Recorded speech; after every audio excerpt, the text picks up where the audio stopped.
Before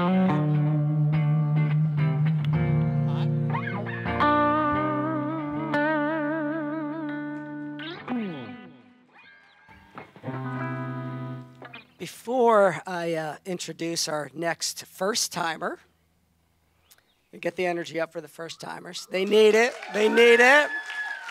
Give it up for the first-timers. Before I introduce our first-timer, the official after hours is at Pit and Tap. I'll be there. I know Craig will be there. But I'm gonna read from the script here for a second here, all right, for our next speaker, a first-timer. She says that she lives and lived everywhere, but claims upstate New York as home, although she's been here in Wilmette the longest, coming up on 10 years. She once served Julia Child more than once. And it wasn't here at Pit and Tap. Apparently, she always ordered a rare cheeseburger, blue cheeseburger, with fries and a wet martini up with a twist. Did I mention she's a first-timer? Now I'm going to go off script and say that Elizabeth Bierbaum Clarke, our first-timer that's up next, is a staple of this community and someone that I've known for a long, long time. And she is the owner of Pit and Tap, which we thank her and her husband, Michael, for opening a little over 2 years ago. Coming up on 3, I think. 3-year karaoke party, maybe? Yes. She's an avid golfer. She's a good friend to many in this room. Please give it up for first-timer Elizabeth Bierbaum Clarke.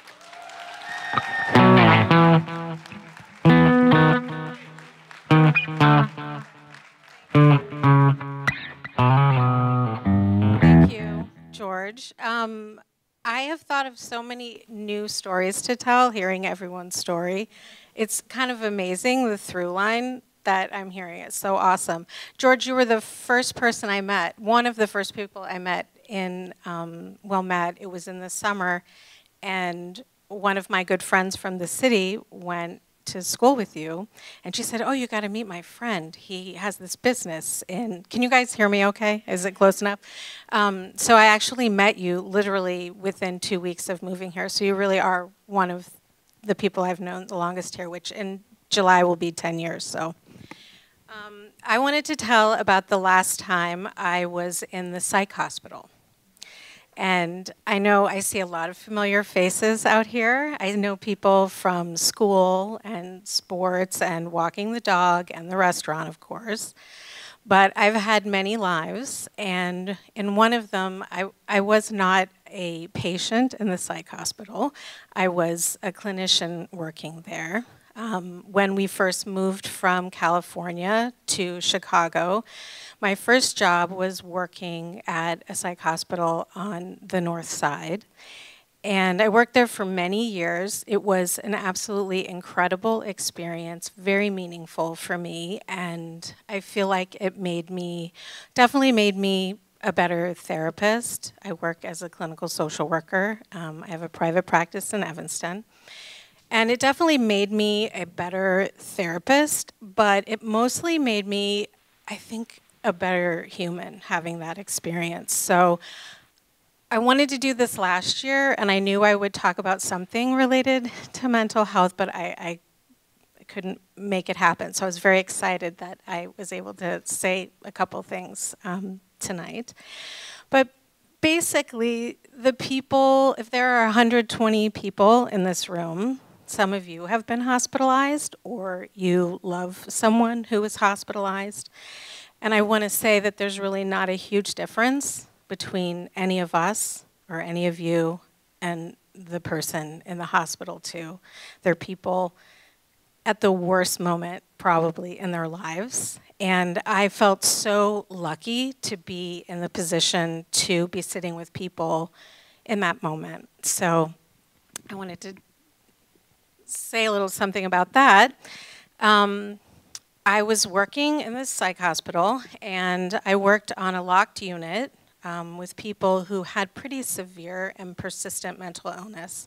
So people who were floridly psychotic, actively suicidal, maybe detox. So it was pretty intense, and I loved it. And for some reason, I was never really afraid. I don't think my husband really enjoyed me working in that environment, but I loved it. So anyway, the last time I was in the psych hospital, I was pretty pregnant, and I left work. It was my birthday, and we were going out to celebrate my birthday, and I proceeded to go into labor about 2 months early. So I didn't go back. The next day to work because I was in the hospital and had a new baby. And it was ironic because I always made everyone say goodbye. Whether you were in the hospital on the unit, if you were in the hospital for 3 days or 30 days, I made people sit in a circle, and you had to listen to people going around saying nice things about you and say goodbye. And wish you well on your way, because you really don't know, you probably won't see them again. So anyway, fast forward about 3 years, I'm on the 22, headed north on Clarke Street from Lincoln Park, probably was at Old Town School of Folk Music or something with my toddler, and we're headed back to Wrigleyville. And we're on a bus, it's the middle of the day, it's kind of an empty bus, and we're coming up on our stop, and I'm sitting there, and I see this guy getting on the bus, and kind of a big guy, little disorganized looking, unclear if he is sleeping with a roof over his head, a little unkempt, and I'm, of course, sitting there doing my mental status exam from afar. And you could feel collectively, you could just feel everyone on the bus hold their backpacks and their purses a little tighter and sort of, look away or take up more space on the bus. And so I'm looking at him, and then he sees me staring at him, and I'm like, and I look out the window thinking, have I just invited this person to come and sit next to me? Yes, I guess I had.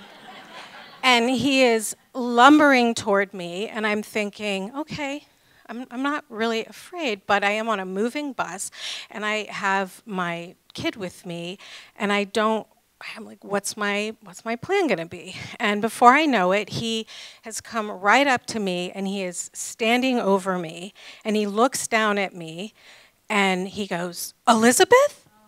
And he bursts into a huge smile. And I look at him, and I burst into a huge smile, and I jump up, and I say, Walter? And I give him a big hug. You could feel everyone on the bus exhale at that point. And, he's like, is that your baby? And I said, yeah, it is. He's not really a baby anymore. And he goes, man, did I love your class. My class was really a therapy group. And he goes, I love your class. Thoughts, feelings, behavior, don't forget what order they go in. If you don't like how you feel, you got to change your thoughts, man, right?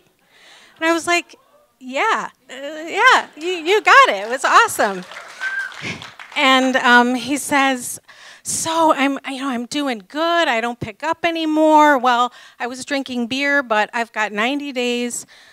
Nothing. I've got an apartment. I'm living in this SRO in Uptown, and I kind of do some work here and there. Things are doing, I'm doing really great. So we're very close to our stop, and it's time to get off. So we got off the bus, and I get off the bus. I burst into tears because it was incredible. What a gift to see this guy. It had been over 3 years.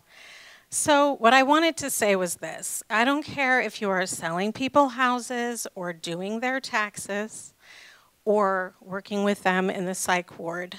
You're making a difference for people in ways that you may never have the opportunity to know what you've done for someone, or how you may never get the chance to know.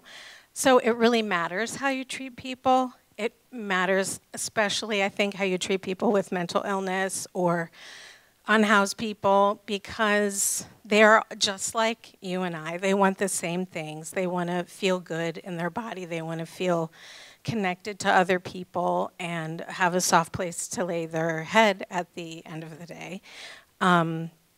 But there are most people with mental illness are probably a lot more scared of you than you are of them.